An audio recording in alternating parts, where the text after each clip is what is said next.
means nothing. It's 3 days, five apiece. It's not a lot of time.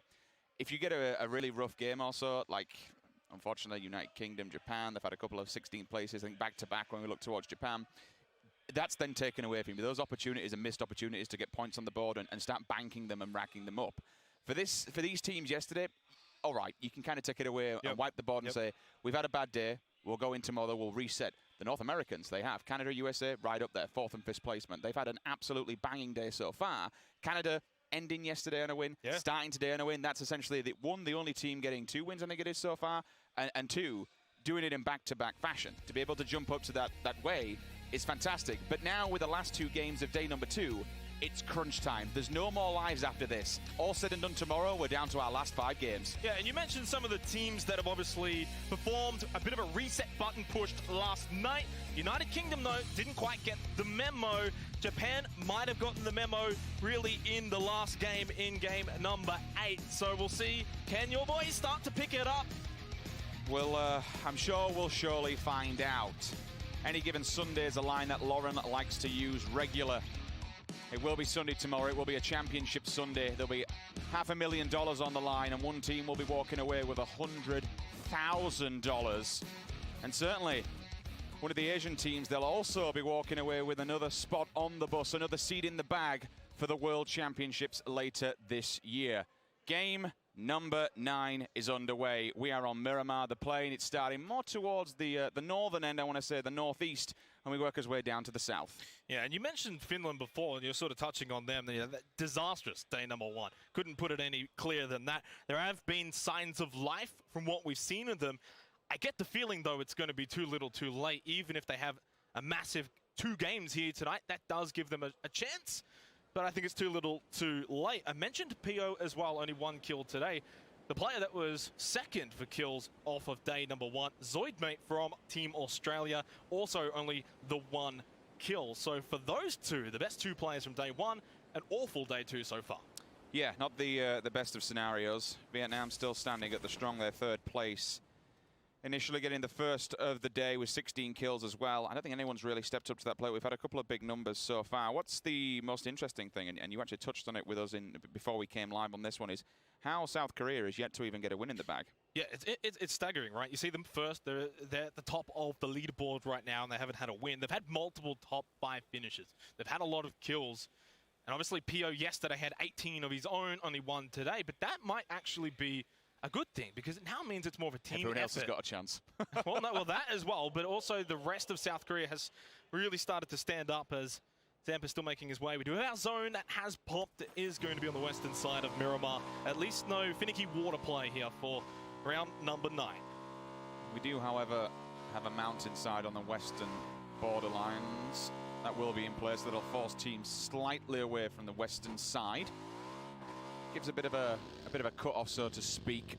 You have to play around off the back of that one. The Brazilian boys are there, though. They can move away inland if they want to. They're not too far when you look towards Monte Nuevo. They're not too far from the central point of the circle. This one, like any circle, could shift anyway. On Miramar, the difficulty being is where do you set up, where do you post up, what's the best one, where are the better route options once the circle does shift? Where does your rotation take you? You have to choose wisely. I mean, in the previous round, which USA did come out on top of, hell, at the very start, they were all on the west where they are now. Currently, they decided to take a westernly approach. They went up to the north and swing it down, which generally speaking, you wouldn't expect to work, but somehow they did. They made it through. They broke the border on that western bankman when the circle did start to shrink. And hell, they ended up winning it. I think it also should be noted that the first phase does really not matter at all. We've seen it time and time again, and the statistics back it up as well. Phases 1, 2, and to a degree, even 3 don't really matter that much. And from what we've also seen throughout the Nations Cup, we've seen multiple teams get hard-fed from maybe phases 1 through to 7 or 8 that end up with maybe 1 or 2 kills. Yes, they make maybe top 5, but they walk away with less points than some teams that are sweeping the areas around the edge of the zone and have the ability to make a path towards the center by getting kills, and ultimately they end up with more points. Just looking towards Germany's points at the moment. Now, this is an actual insane team that's come out of the PEL. Their highest placement so far has been a 2nd place. It's the only time they've been up on the podium. They're down in 13th, 29 points in total, only 17 kills themselves. Chris being the man who can I'd expect him to be picking up 17 kills alone. Now, I have to think and I have to ask myself, we've seen one player who's been essentially removed and moved on to reciprocity, so he's changed. This is a full roster, or was a full roster coming into this, the full German roster, and one player has been benched.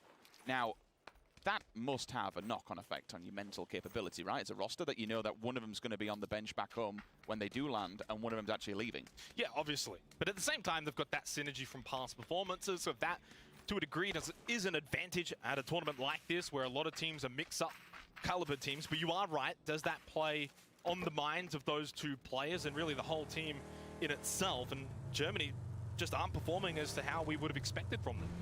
With Turkey also been a full roster, not sure about any team changes that are alluding for phase number 3 of the PL on that one, but certainly there's a lot of national pride when we come to Turkey. They have a huge amount of fans and an insane player base, to be fair. And I think this goes to speak for an awful lot of these regions, you know, even the Asian region, so to speak. Pride and national pride is a huge thing in this, and the pressure that will be on to perform for your country at the highest level when you know that all eyes are upon you. Oh, I'll pause for a second. That's a pre-grenade. That's actually a pre-nade. A landmine set up. He doesn't actually find a target.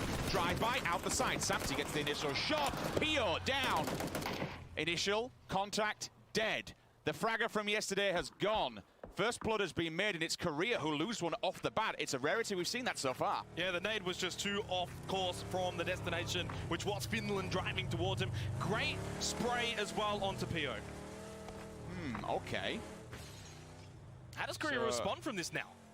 Honestly, with how, not necessarily broken, but separated they are, you really can. I mean, you are split between the 2-2. They may try and go for some revenge, but I'd expect these players, to the level and the standard that they play at, to be too conservative. They know that you just can't extend over like that and give away kills for absolutely free. There are too many players that like to play overzealous and they get greedy. They step out on their own. I mean, Germany did it yesterday. Hell, they had the compound. They had to wait for the players to come towards them. They stepped out. They got murdered for it. They should have won that game. Uh-oh. Watch out, Thanawat. Rusty Sarah's got you in his sights. He's going to land his shots. Just gets behind cover. Thailand, a reprieve there. Could have been knocked. Even if he had been knocked, though,